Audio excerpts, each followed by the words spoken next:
The issue reported by the company staff was bound to explode one day. At that time, Lortel's subordinate reported that the mercenaries hired by the Golden King Elt had entered the Archon Mountains. The mid-boss of Act 2, the Golden King Elt, he fell from power at a different time and in a different way, which allowed him to escape. Unlike in the original story, Lortel knew that Elt was planning a counterattack. Even so, but she had already made preparations by leaving a few of her staff at the negotiation table. The experienced merchant seemed to have taken advantage of an opening. Most of the company's staff were here. Her subordinates reported that that side was currently not guarded at all. He asked them to leave immediately. Ed had already taken all the magic engineering production formulas and many magic tools, which could all be more useful than he thought. If asked what was the best tool he had to survive in this world, he would answer, having privileged information regarding the future. The current scenario is, the last chapter of Act 2, the Glass Showdown. Act 2 is coming to an end.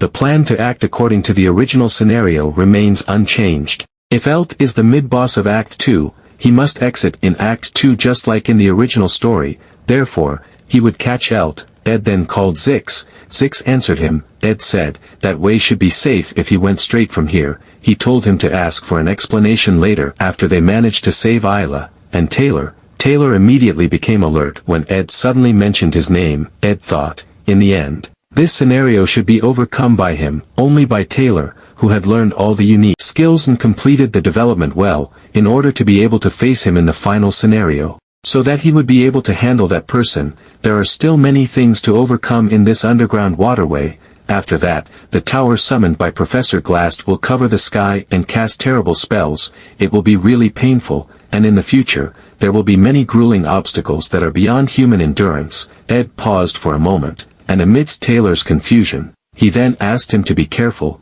He knew those long words of encouragement were not necessary for Taylor, and he left there. While running, Lortel suspected that, in order to get his company back, Elt might want to secure evidence of the loss of the goods that led to him fall from power, so that she would be blamed. Hearing that, Ed understood. He then invited them to go to the academy first and tell them about the mercenary attack. Hearing that, Janica then wanted to stop him, but Ed apologized to her, and said that they should hurry. She could only feel annoyed to hear Ed acting like this again. She then suddenly stopped her steps and told him that he would get hurt. Ed was then surprised to hear that. Janica anxiously asked, are they going to face Golden King Elt? She didn't know the details, but Ed had just been kidnapped and had just come out with difficulty. He also just collapsed from overexertion a few days ago. This is Elt's problem. Technically, it has nothing to do with Ed at all. She just wants Ed not to get hurt again. Janica felt very sad when she said that. Hearing that, Ed thought,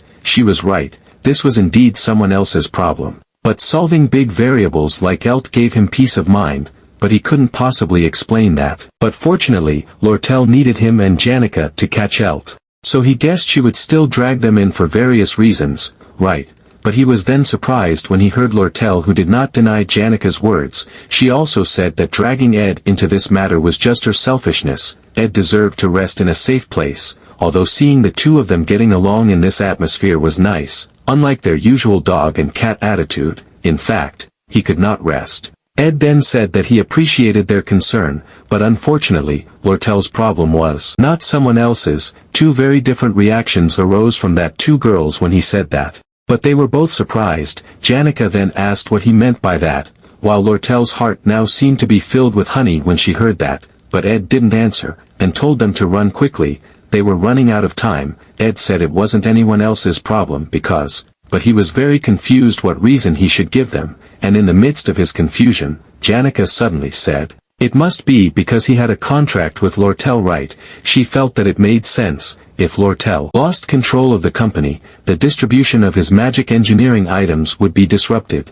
So this was not someone else's problem. Ed was silent for a moment hearing her guess. He then confirmed her guess. He also thought that Janica was very smart. She was indeed a top-ranked student. Janica sighed with relief at his confirmation, while Lortel herself was still beaming at the moment. Regardless, seeing the chaotic scene in front of him at the moment, Ed said this was a total mess. He also saw Dorothy, who was either alive or dead there. Janica then immediately made a defense. Taylor was out of control. He didn't care about seniority or anything else. At a situation like this, she couldn't give mercy. Hearing that, they then both looked at her with a dumbfounded look. They knew she was the real culprit. Janica felt very guilty. She then anxiously said that she didn't mean for it to be like this. It was accidental that the situation ended up like this. She was not a heartless person. She asked them not to misunderstand. She was really honest. Hearing that, Lortel then mocked her, not caring about it anymore. Ed then continued his journey.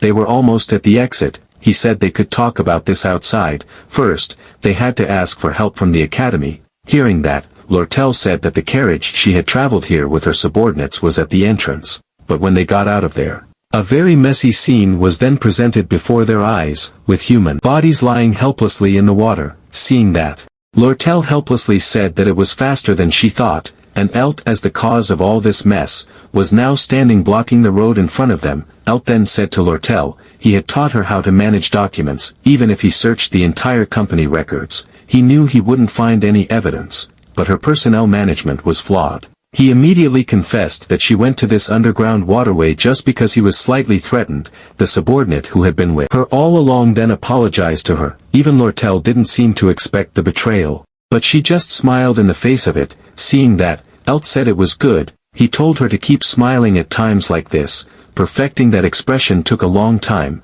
Too bad the only evidence left was her confession. Messing with her by torturing her was a waste, because she was too precious. As Elt snapped her fingers, the eyes of Lortel's fallen subordinates suddenly lit up, with quick movements. They then immediately charged towards Ed, but fortunately, Lortel immediately came to block the attack for him. Lortel then said to Elt that she had guessed he must not be alone. Just like the time at the academy, he put mercenaries into the academy. Elt said, he heard a professor ran away with the sage's scroll. He told her not to compare him to that time. This time is different. These are all the top mercenaries on this continent. They are now completely surrounded by Elt's troops. Elt said that only Lortel's life was important, and immediately ordered his hired mercenaries to finish them off as soon as possible. Hearing that, they then immediately showered Ed and his entourage with arrows, but they didn't seem to be afraid of it at all. They calmly dispelled the arrows that rained down on them, and when the arrows were aiming at Ed,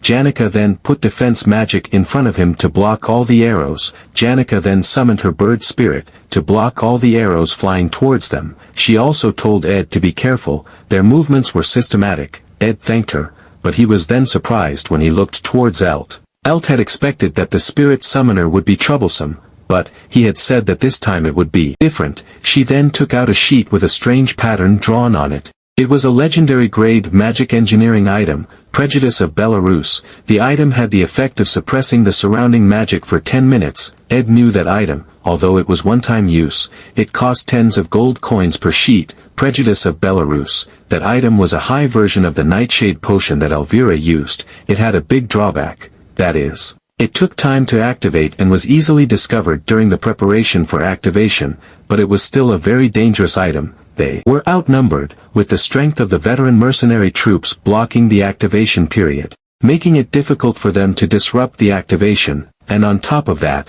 they were all magicians. Lortel realized the gravity of the situation they were facing now. Her father could not have come without a plan. After knowing the details of their troops. Once the item was activated, then they were all gone. Hearing that, Ed then tried to warn Elt. He said, the academy would make him responsible. What plan did he have to overcome this? Elt just chuckled at that. He said, at least it's better than losing his life, right? Just because of the butterfly effect caused by a lowly villain who should have fallen and got out of the first act of the story, the world shook violently. Ed knew very well all this was because of him, especially this person who was a mid-boss. If he survived, he would be such a big variable in this world. The mid-boss of Act 2, Golden King Elt. In the end, he was the villain that Lortel stabbed in the back and exited the act. He killed Lortel's biological parents and used everything for his own glory and prosperity. A true villain, although Ed didn't hold a personal grudge against him either. The main reason Elt insisted on blocking them was to survive. That was exactly his goal. However, he had no intention of giving up. He wouldn't even lie, saying this happened because he was determined to get rid of all the variables he caused. Let's call him selfish. This was his story. Ed then put Lucy down, and told her to get up. Lucy still looked sleepy. She found this very noisy, and as she opened her eyes, A very strong pressure then appeared to envelope the surroundings. The mercenaries were completely overwhelmed in resisting the pressure Lucy had caused, and now, the slothful Lucy had woken up.